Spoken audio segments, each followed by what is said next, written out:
Alright, so how are we feeling about Ben V and Jakayla? Now, but for real, even though these videos focus 95% on what happened to Flight 828, I think it's still fun to comment on the side drama, because one, I love these characters, but two, they actually make it somewhat interesting and kinda hot. But with the last episode, Bug Out, I think it's safe to assume we are going full on serious mode, with everything now hopefully leading solely to getting some answers. Daily, Fiona, and most likely the plane are back. Cal is using his powers to help solve callings and in the process ran into Angelina, who is quite literally hell-bent on bringing on the end of the world. We ended last episode with a swarm of locusts flying out of Daly's mouth as he acts as a possible messenger to the passengers and possibly the rest of the world. Are more plagues coming? Does Fiona have some sort of answer but she just can't speak right now? Can Cal still be manipulated by Angelina's crazy self? If you need a full recap on the first two episodes of Manifest Season 4 Part 2, they will be linked in the description. I can never say that. Linked in the description. And at the end screen of this video, make sure to like, subscribe for more Manifest content, and let's get right into it. Episode 13, Ghost Plane.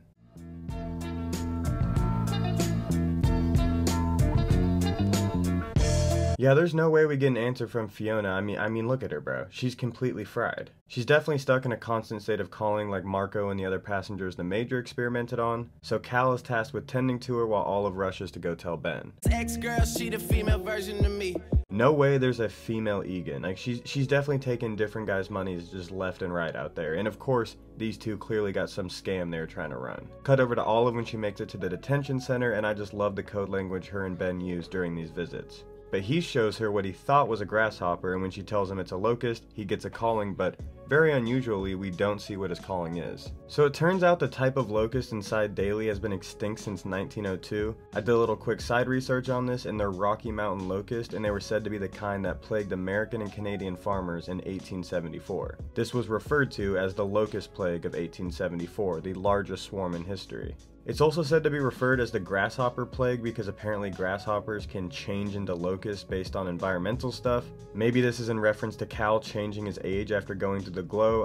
I'm gonna be honest, I'm not completely sure what this means yet, but we will see what this episode brings. I feel like it just has to be important that he thought it was a grasshopper, it was actually a locust, and grasshoppers can change into locust. Back to Fiona, and Olive did a little research on her and found out that she had a brain injury and surgery as a kid where she almost died. This could be the reason that she's never gotten a calling, at least until the point she disappeared with Daily. And Cal thinks if he did what he did with Bethany and Joe, sit in Fiona's seat on the plane with his new power, he can maybe see what she is seeing in her constant state of calling. Guards go to check on Daily and he's got boils growing on his skin, and the guard who touched him, with no gloves mind you, starts to get the same boils rapidly growing all over him as he's in extreme pain. This is feeling very plague-like. And right as the guard is brought into Sanvi, he dies. Man, again, we are following a pretty weak calling for half the episode. You know, we got the serious stuff with all this plague and biblical stuff going on, and then we got Ben's calling where he saw this boat, Egan's dad owns it, there was a necklace in the calling that belongs to Egan's mother, so they think she's in danger. Egan doesn't want to help though because him and his parents hate each other, which I don't blame them,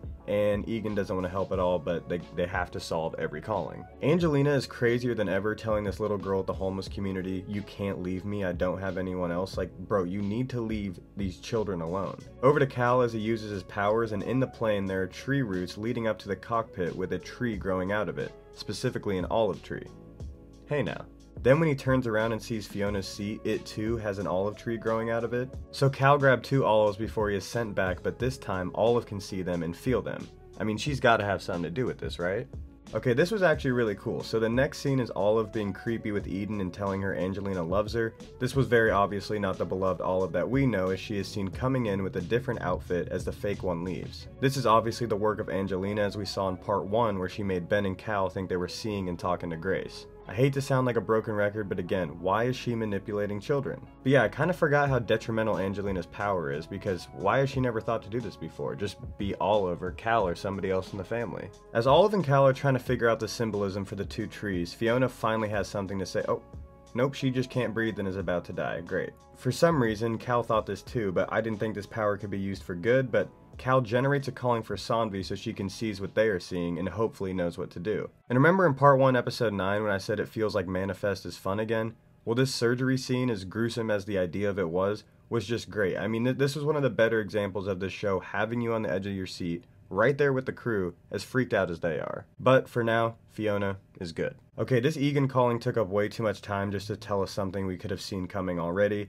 He gives that girl that he was talking to earlier inside information on desperate passengers and their families. She cons them into giving her money to maybe have a chance to see their locked up loved one, and then of course she steals it and dips out right after. So now Egan's mom is subject to this con, so he's finally willing to help. But right here, Egan became completely irredeemable for me. I don't care if he saves the day somehow, he is just a genuinely terrible person, and I wouldn't mind if he gets left behind. Okay, back to the good stuff. Well, the interesting stuff. Another guard who came in contact with Daly was covered in boils and also very painfully died. Sanvi finally got the results on the first guard who got the Daly disease, and it literally shows that traces of Captain Daly's DNA was all throughout the boils. Zimmer still somehow holds up the charade that they don't have Daly locked up in there and tells Sanvi she can figure it out with these 2 dead bodies. But first we had Locust and now blood boils. I mean, the plagues are coming in strong, and in a non-morbid way, I'm pretty excited to see the next one. Man, Mick should have straight up trucked this around the corner. Alright, now that this Egan thing is solved, can we please focus on the important stuff? So Angelina is still spying in on the Stones in the form of Evil Olive as she manipulates Eden into showing her what they have found. It sucks that Angelina is the one that finds this out, but it is said in the Bible that God sent down 2 witnesses, people who have either seen him or heaven, down to earth to bring on the end of the world,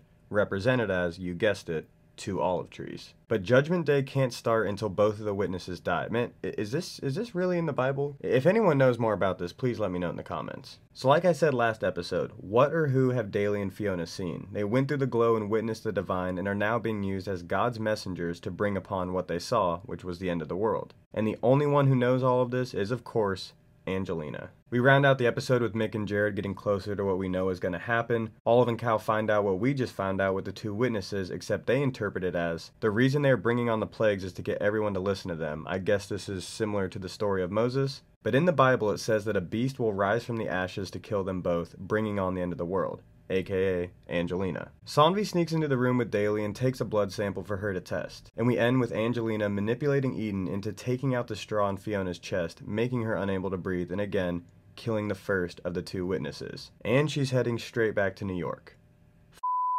The way the Bible is predicting what is happening, almost like 828 is just repeating this apocalyptic cycle, is definitely not what I predicted back in the day, but I think the way they're executing it is actually really dope, and I think it's the best direction it could have taken. Okay, so assuming this is still following the plagues of Egypt in order to free the Israelite slave story, the next plague would be the Nile River turning into the color of blood. So I'm not too well versed on the Bible in general, but with a little research and the help of a friend, this is what I've gathered. So we got Moses, right? So in this scenario, he is represented by Captain Daly, bringing upon plagues through the power of God in order to free the Israelite slaves, the 828 passengers. Now I'm still a little lost on the 2 witnesses, but if Moses is one of them, he did have a guy working with him at the same time named Aaron, which could represent Fiona. But the thing that's craziest is Moses and him couldn't get the slaves to the promised land, so this Joshua guy stepped in and led them right after. Joshua just has to be Ben. I mean, he has been following the callings from day 1, and if the plagues aren't enough to convince the passengers, he would be the only one to do it. But if anyone has more biblical knowledge, please fact check me, but also, does the 2 witness olive tree story coincide with the story of Moses? You know what I mean? Because I feel like it's pretty confirmed that this is a